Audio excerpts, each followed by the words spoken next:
Hello everyone, welcome back to my YouTube channel. मैं हूं Manpreet Singh and you are watching physics world.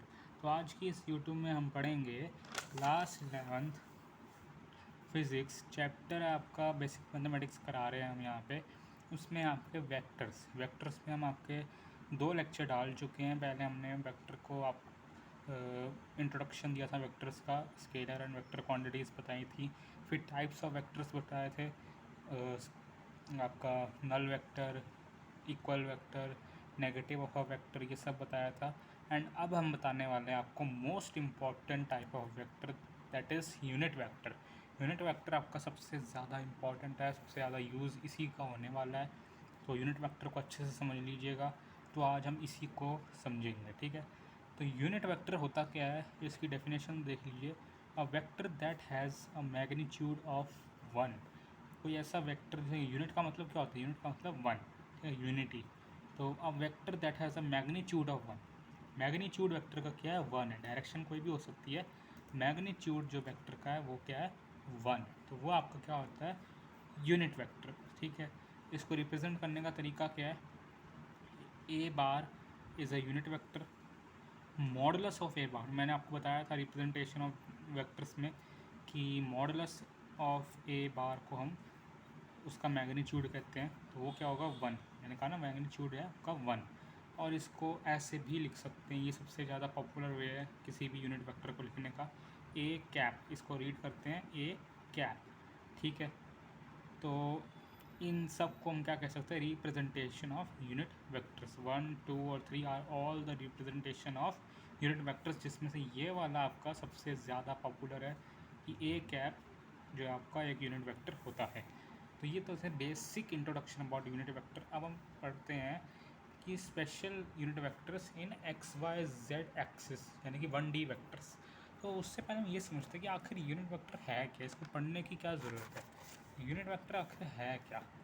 Unit vector है एक ऐसा vector जिसमें मतलब आपका जो मैग्नीट्यूड होगा ना वो 1 होगा। मतलब कहने का मतलब ये है कि आपका कोई वेक्टर है, ठीक है, आपका कोई पूरा का पूरा एक वेक्टर है, उसका एक, जब आप उसको उस वेक्टर को जब आप उसके मैग्नीट्यूड से डिवाइड कर दोगे, मैं इसको निकालने का तरीका, यूनिट वेक्टर को निकालने का ये तरीका है। एक बड़े वेक्टर को अगर आप उसके मैग्नीट्यूड से डिवाइड कर दोगे तो उसका एक सिंगल यूनिट वेक्टर आ जाएगा। नाम में ही है, सिंगल यूनिट आ जाएगी उसकी, उस पूरे वेक्टर की एक सिंगल यूनिट आ जाएगी अगर उस पूरे वेक्टर को आप उसके मैग्नीट्यूड से कर देते हो क्या, डिवाइड। उसकी एक सिंगल यूनिट आ जाएगी जिसको हम कहते हैं यूनिट वेक्टर, जिसकी मैग्नीट्यूड 1 होता है, ठीक है। मान लीजिए 5 मैग्नीट्यूड का एक वेक्टर है, उसको हमने 5 से डिवाइड कर दिया उसके मैग्नीट्यूड से, तो हमारे पास ऐसा वेक्टर आ जाएगा जिसका मैग्नीट्यूड 1 होगा और डायरेक्शन क्या होगी, उसी की डायरेक्शन, जो बड़ा वाला वेक्टर होगा उसी की डायरेक्शन का वो वेक्टर होगा। तो उसको हम कह सकते हैं यूनिट वेक्टर, ठीक है। इसकी बहुत ज़्यादा नीड होती है, ये आपको आगे आने वाले चैप्टर्स में और आगे आने वाले हर चीज़ में आपको दिख जाएगा कि इसकी नीड क्या है। अब आते हैं स्पेशल यूनिट वेक्टर्स, जो कि आपका यूज़ होगा। ये तो मैंने बताया था आपको, basic introduction about vectors. Special unit vectors क्या होते हैं, एक्स वाई जेड एक्सिस में, 1D वेक्टर्स भी कहते हैं इनको। तो वो क्या है, पहले तो आप ये 3D वाला ड्रॉ कर लीजिएगा अपनी बुक में, 3D एक्सिस, ठीक है। जेड एक्सिस है, ये एक्सिस है, ये वाई एक्सिस है, ठीक है।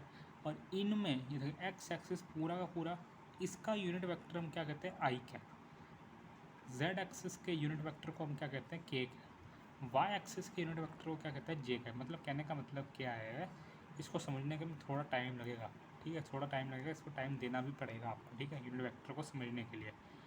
तो इसका मतलब क्या है, मतलब एक्स एक्सिस पे सिर्फ एक्स है, 1D का है ना, तो मैंने 1D वेक्टर्स मान इस इन दोनों को भूल जाइए।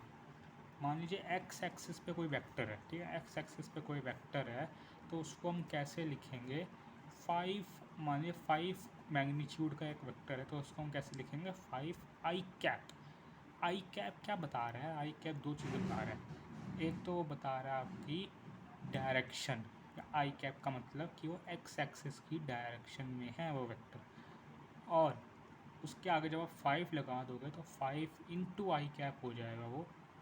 और आई कैप की मैग्नीट्यूड क्या है, 1, क्योंकि ये क्या है, यूनिट वेक्टर। तो वो हो जाएगा 5 मैग्नीट्यूड। आप चले जाओ एक्स एक्सिस में आगे। 5 I cap means you have to walk 5 magnitude. 1 magnitude आप कुछ भी डिफाइन कर सकते हो, 1 सेंटीमीटर, 1 मीटर, 1 किलोमीटर, 1 नैनोमीटर, कोई भी डिफाइन कर सकते हो आप 1 मैग्नीट्यूड को। तो 1 मतलब 5 मैग्नीट्यूड आप आगे जाओगे आई कैप डायरेक्शन में। आई कैप का डायरेक्शन मतलब एक्स डायरेक्शन, तो उसको हम कहेंगे यूनिट वेक्टर।